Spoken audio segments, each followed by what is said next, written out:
In this video, I'll show you how to download all your photos and videos from Google Photos.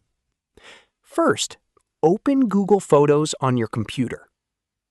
Now, click on your profile picture in the top right corner and select Manage Your Google Account.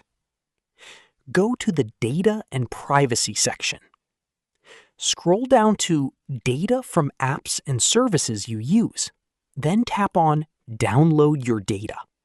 This will open Google Takeout. Here, you'll see a list of Google services.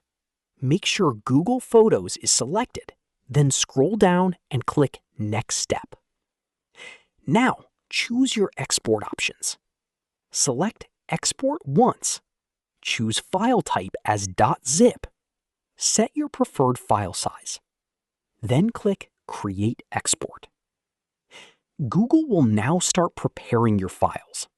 This may take some time, depending on how many photos and videos you have. Once the export is ready, you'll receive an email notification. You can also return to the Takeout page and click Manage Exports. Click Download, and your files will start downloading.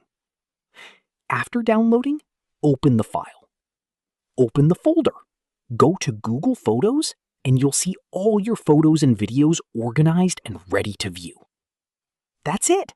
This is how you can download all your data from Google Photos quickly and safely. If you found this video helpful, don't forget to like the video, subscribe to our channel, and press the bell icon for more tutorials. Thanks for watching.